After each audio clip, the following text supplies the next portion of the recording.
Hi friends, எல்லாருக்கும் வணக்கம். இந்த வீடியோவில் நம்ம பார்க்க போகிறது ஆகஸ்ட் 6ஆம் தேதிக்குண்டான கரண்ட் அஃபேர்ஸ் தான் பார்க்க போகிறோம். வீடியோ பிடிச்சிருந்துச்சுன்னா ஒரு லைக்கை போட்டு விடுங்க. சேனலை இது வரைக்கும் நீங்கள் சப்ஸ்கிரைப் பண்ணலை அப்படின்னா சப்ஸ்கிரைப் பண்ணிவிட்டு இந்த வீடியோவை தொடர்ந்து பாருங்கள். முதல் வினா: பாரிஸ் ஒலிம்பிக் போட்டியின் நிறைவு நிகழ்ச்சியில் இந்திய தேசிய கொடியேந்தி இந்திய அணியை வழிநடத்தி செல்பவர் யார்?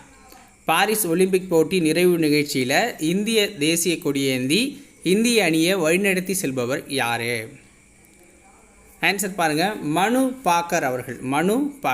ஓகேங்களா, துப்பாக்கி சுடுதல் வீராங்கனை தான் மனு பாக்கர் அவர்கள். ஸோ இந்தியா இதுவரைக்கும் இந்த ஒலிம்பிக் போட்டியில் 3 வெண்கலப் பதக்கங்கள் ஜெயிச்சிருக்கு. ஓகேங்களா, அதில் 2 இவங்களே ஜெயிச்சிருக்காங்க. ஸோ 2 பதக்கங்கள் ஜெயித்த முதல் இந்தியரா மனு பாக்கர் அவர்கள் இருக்காங்க. ஓகேங்களா, இதுவே தொடக்க நிகழ்ச்சியில் இந்திய தேசிய கொடியேந்தினவங்க யார் அப்படின்னு பார்த்தீங்கன்னா சரத்கமல் மற்றும் PV சிந்து. ஓகேங்களா, ஸோ துவக்க நிகழ்ச்சியில் ஒரு ஆண் ஒரு பெண் வந்து கொடியேந்துவாங்க. இறுதி நிகழ்ச்சியிலையும் ஒரு ஆண் ஒரு பெண் வந்து கொடியை ஏந்தி வழிநடத்துவாங்க. ஓகேங்களா, ஸோ அதில் வீராங்கனை யார் அப்படிங்கிறத அறிவிச்சிட்டாங்க, இன்னும் வீரர் யார் அப்படிங்கிறத அறிவிக்கலை. தொடக்க நிகழ்ச்சியில் தான் சரத்கமல் வந்து கொடியேந்தினார், PV சிந்து அவர்கள் கொடியேந்தினாங்க அப்படின்னு பார்த்துருப்போம். ஸோ சரத்கமல் வந்து டென்னிஸ் விளையாட்டை சேர்ந்தவர், PV சிந்து பேட்மிண்டன் விளையாட்டை சேர்ந்தவங்க. அடுத்த வினா பாருங்கள். தரங் சக்தி 2024 விமானப்படையின் கூட்டு பயிற்சி எந்த 2 நாடுகளுக்கு இடையே நடைபெறுகிறது? தரங் சக்தி அப்படிங்கிற இந்த கூட்டு பயிற்சி, விமானப்படை கூட்டு பயிற்சி அப்படிங்கிறது எந்த 2 நாடுகளுக்கு இடையே நடைபெறுகிறது? ஸோ ஒரு நாடு இந்தியா. ஓகேங்களா, இன்னொரு நாடு என்ன? Answer France. ஓகேங்களா, ஸோ இந்தியா மற்றும் ஃப்ரான்ஸுக்கு இடையில் இது வந்து நடக்குது. கோவை சூலூர் விமானப்படை தளத்தில் நடக்குது. ஓகேங்களா, கோவை சூலூர் விமானப்படை தளத்தில் இது வந்து நடக்குது. ஆகஸ்ட் 6ஆம் தேதியிலேருந்து ஆகஸ்ட் 13ஆம் தேதி வரைக்கும் இந்த பயிற்சி அப்படிங்கிறது நடைபெறுகிறது. அடுத்த வினா பாருங்கள். சென்னை மாநகராட்சியின் மேயராக தேர்ந்தெடுக்கப்பட்டுள்ளவர் யார்? சென்னை மாநகராட்சியின் மேயராக தேர்ந்தெடுக்கப்பட்டுள்ளவர் யார்? ஆன்சர் கோ ராமகிருஷ்ணன் தேர்ந்தெடுக்கப்பட்டிருக்காரு. கோவை மேயரா ஆர் ரங்கநாயகி தேர்ந்தெடுக்கப்பட்டிருக்காங்க. அடுத்த வினா: அனைத்துலக முத்தமிழ் முருகன் மாநாடு எப்பொழுது நடைபெறுகிறது? அனைத்துலக முத்தமிழ் முருகன் மாநாடு எப்பொழுது நடைபெறுகிறது? ஆன்சர் ஆகஸ்ட் 24 மற்றும் 25 இந்த 2 தினங்களில் பழனியில் நடக்குது. ஓகேங்களா, அனைத்துலக முத்தமிழ் முருகன் மாநாடு பழனியில் நடக்குது.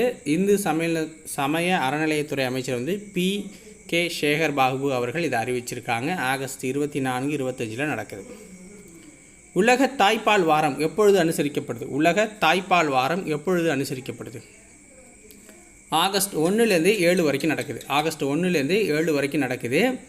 ஸோ இந்த வருஷத்துக்கு உண்டான கருப்பொருள் என்ன அப்படின்னா, closing the gap breast feeding support for all அப்படிங்கிறது தான் இந்த வருடத்திற்கான கருப்பொருளாக இருக்குது. சிறந்த ஊட்டச்சத்து மற்றும் ஒட்டுமொத்த ஆரோக்கியத்தை உறுதி செய்வதற்காக இந்த தினத்தை நம்ம அனுசரிச்சுக்கிட்டு இருக்கோம். ஒரு குழந்தைக்கு பாலூட்டியின் முக்கியத்துவத்தை எடுத்துரைக்க வேண்டியும் இதை வந்து நான் அனுசரிக்கிறோம். ஓகேங்களா, தாய்மார்களுக்கு அதிகாரமளித்தல், குடும்பங்களுக்கு இது குறித்து முக்கிய தகவல் அளித்தல், விழிப்புணர்வை அதிகரித்தல் சார்பான சில கொள்கைகளை இந்த தினம் அப்படிங்கிறது ஊக்குவிக்குது. ஓகேவா, அடுத்தது PM பிரணாம் 2024 என்ற திட்டம் கீழ்கண்ட எதனோடு தொடர்புடையது?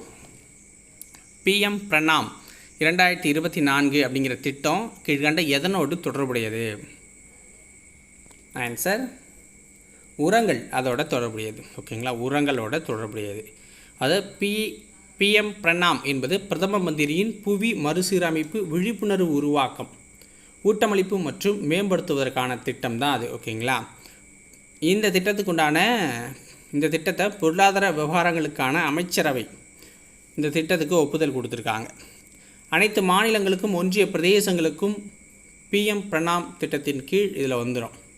இந்த திட்டத்தின் கீழ் முந்தைய 3 ஆண்டுகளின் சராசரி நுகர்வுடன் ஒப்பிடும்போது ரசாயன உரங்களின் நுகர்வானது குறைக்கப்படும் அப்படின்னு சொல்லியிருக்காங்க. இந்த urea, TAP, NPK, MOP so எல்லாத்தையும் முடிச்சுட்டு ஒரு இயற்கை சார்ந்த ஒரு உரத்தை வந்து நம்ம போட போகிறோம். ஓகேங்களா, இதன் மூலம் ஒரு குறிப்பிட்ட நிதி ஆண்டில் ஒரு மாநிலம் அல்லது ஒன்றிய பிரதேசத்தினால் சேமிக்கப்படும் உர மானியத்தில் சுமார் 50% மானியமாக அந்த மாநிலம் ஒன்றிய பிரதேசத்திற்கு அனுப்பப்படும் அப்படின்னு சொல்லியிருக்காங்க. ஓகேங்களா, ஸோ இதுதான் இன்றைக்கு உண்டான நடப்பு நிகழ்வுகள். உங்களுக்கு பிடிச்சிருந்துச்சுன்னா ஒரு லைக்கை போட்டு விடுங்க. சேனலை சப்ஸ்கிரைப் பண்ணாதவங்க சப்ஸ்கிரைப் பண்ணுங்கள்.